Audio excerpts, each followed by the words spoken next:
السلام عليكم ورحمة الله تعالى وبركاته. مرحبا بكم في هذا الفيديو الجديدة اللي هي عبارة عن أول حلقة من سلسلة حلويات العيد لهذا العام. إن شاء الله يا ربي تعجبكم. اليوم جد نقدم لكم حلوى جدا راقية بكمية كبيرة، يعني تقطع بزاف وبزاف بنينه، قنبله في البنه. البنات شحال بنينه ما نقدرش نوصف لكم البنه تاعها.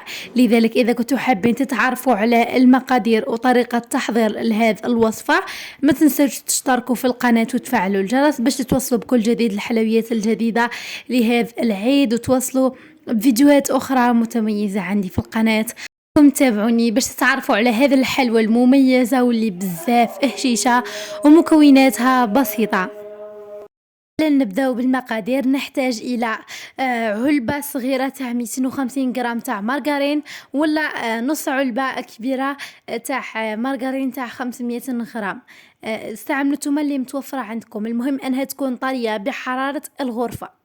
نحتاج كاس سكر عادي، كاس الا ربع حليب مجفف اللي هو حليب لحظه، اي حليب بودره.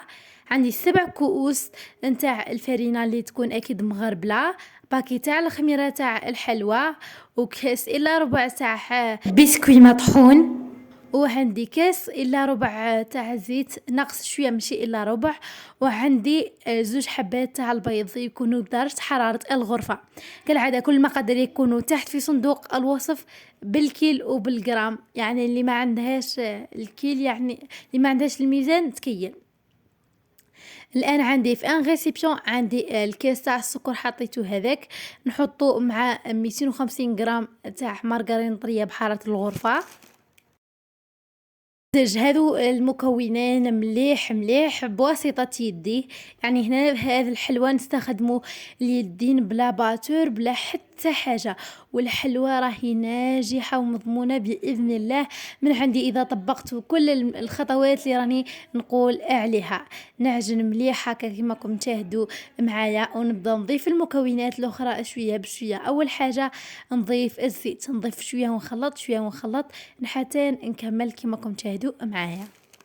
الان عندي 2 حبات تاع البيض اللي يكونوا بدرجه حراره الغرفه، ضفتهم لهذاك الخليط الاول، وراح نضيف الان رشه تاع الملح وملعقه صغيره تاع فانيليا ولا مبشور الليمون اذا كان متوفرتش عندكم الفانيليا بودره، ولا تقدروا تستعملوا الفانيليا السائله. حنخلط حتى يتجانسوا المكونات بهذا الشكل، ونضيف البسكوي والحليب البودره ولا حليب لحظه.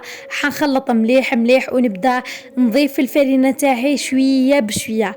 يعني الفرينه تاعكم راهي تختلف على حساب النوعيه، اذا كان تشرب ولا لا، وعلى حسب حجم البيض اذا كان صغير ولا كبير. لذلك في كل مره رايحين تبقاو تضيفوا في الفرينه حتى تتماسك لكم العجينه. العجينه هذه ماشي كيما عجينه تاع الصابلي تكون شويه يابسه عليها، لازم يعني شويه تشبسوها باش تقدر تطبع لكم مليح. وما تخافوش راهي كي تدخل الفرن تولي هشيشه. راح نخلطها بهذا الشكل، وراح نضيف كيس خميره كيميائيه. كل هذا الشيء اكيد غربلته للمبتدئات اللي ما يعرفوش، لازم كل حاجه نغربلوها باش ما تبقى لناش تكتلات في العجينه تاعنا.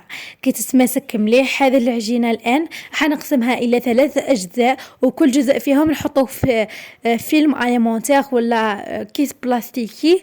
المهم انني نغطيهم مليح ما نعرضهمش للهواء. نحكم جزء وراح نحطه بين ورقتين تاع ورق الزبدة ولا ورق الطهي، واللي ما عندهاش تقدر تستعمل كيس بلاستيكي عادي. راح تحليهم بالحلال حتى تلحق السمك المناسب كما راكم تشاهدوا معايا.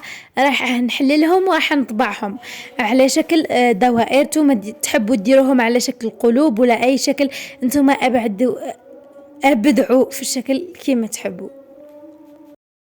دخل الحلوى تاعي طيب على درجة حرارة 180 درجة مئوية لمدة 10 دقائق، وانتم على حساب الفرن تاعكم حتى تحمر شوية من تحت بهذا الشكل، ولكن ما تاخذش لون ذهبي بزاف كما راكم تشاهدوا معايا. الان نروحوا نخدموا الكريمة اللي نحشوها بها، تجي بزاف بنينة. نحتاجوا في الكريمة الى نحتاج إلى 200 غرام تاع شوكولاتة بيضاء، إذا كنتو تفضلوا يعني تاع ماكسون ولا تاع الوجدان ولا أي وحدة ديروها. نحتاجو منها 200 غرام ولا 2 أصابع اللي كل أصبع فيهم فيه 200 غرام. حنقطعها إلى أجزاء صغيرة باش تقدر تذوبلي. والآن عندي مقلعة ولا طاوة ولا كسرونة، ننصحكم أن ديروا في مقلعة باسكو المقلعة تجيكم بزاف أسهل يعني في الاستعمال. عندي نحط فيها كاس ونص تاع السكر عادي، نخليهم يذوبوا فوق النار في وسط هذا المقلاة، ونحاول انني نسكر عليها باش يعني يذوب لي بزاف الكراميل يعني بسرعة، ويعني يذوب لي بشكل افضل. هنخليه يذوب ونغطي عليه. والان راني نفيض في كاس تاع الماء كما راكم تشاهدوا معايا. الان البنات راح نبدا نخلط في هذاك السكر باسكو بدا يذوب ليه حتى يولي لي كراميل بهذا الشكل، وراح نسكب عليه الماء. وحاولوا انكم تبعدوا هذا الخليط على يديكم وعلى وجهكم باسكو راه بزاف خطير ويقدر يسبب لكم حروق والله اي اثار اخرى. لذلك حاولوا انكم تتخذوا اجراءات السلامه باش تقدروا يعني تحموا رواحكم من هذا البخار اللي يطلع منه باسكو بزاف خطير. راح نبدا نذوب بشويه بشويه هذاك الكراميل حتى يذوب لي مليح. حنضيف عليه قطع الشوكولاته يعني من قبل كنت قطعتها بهذا الشكل، ونبدا نخلط حتى تذوب كامل هذيك الشوكولاته ويتجانس الخليط في بعضها كما راكم تشاهدوا معايا. بعد ما توجد لي هكذاك الكريمه كما راكم تشاهدوا معايا، حنحكم الحبات تاوعي وراح نبدا نلصق فيهم بواسطه ملعقه فقط صغيره تاع الكريمه ولا البوشادوي باش تجيكم خدمتكم نقيه اكثر. انا حبيت نستعمل فقط الملعقه لانها متوفرتش عندي البوشادوي الان.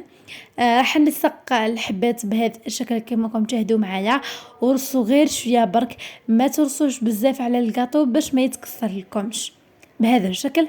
الان ذوبت 400 غرام تاع شوكولاته كما راكم تشاهدوا معايا. حطيت نجيب الحبه تاعي نحطها فوق 2 فورشات ونمرمدها في الشوكولاته ولا نسكب فوقها الشوكولاته اللي كنت ضايفه لهذا الشوكولاته كاوكاو محمص ومرحي ماشي مليح، يعني يكون مازالوا فيه حبيبات باش يجينا هذا الكلاصاج تاع الفيرو روشي. اللي ما يحبوش ما يديرش فقط الكاوكاو، وتقدروا ديروا يعني نصف لون ابيض ونصف شوكولاته يعني بيضاء وشوكولاته سوداء، حيجيكم تزيين بزاف رائع.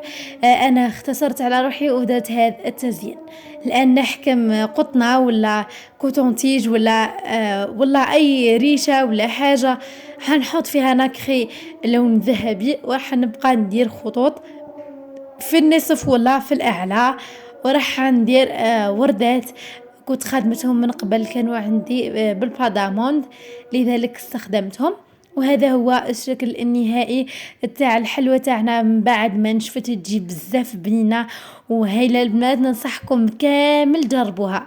الى اللقاء، دمتم في رعايه الله وحفظه، والسلام عليكم ورحمه الله تعالى وبركاته، وعيد سعيد مسبقا لكم وليلة قدر مباركة عليكم ان شاء الله. يعني جربوا الوصفة وتعرفوا يعني طعمها الرهيب وتعرفوا كيفاش هذه الوصفة ناجحة ان شاء الله وبنينة. كنت معكم آية، دمتم في رعاية الله وحفظه، والسلام عليكم ورحمة الله تعالى وبركاته.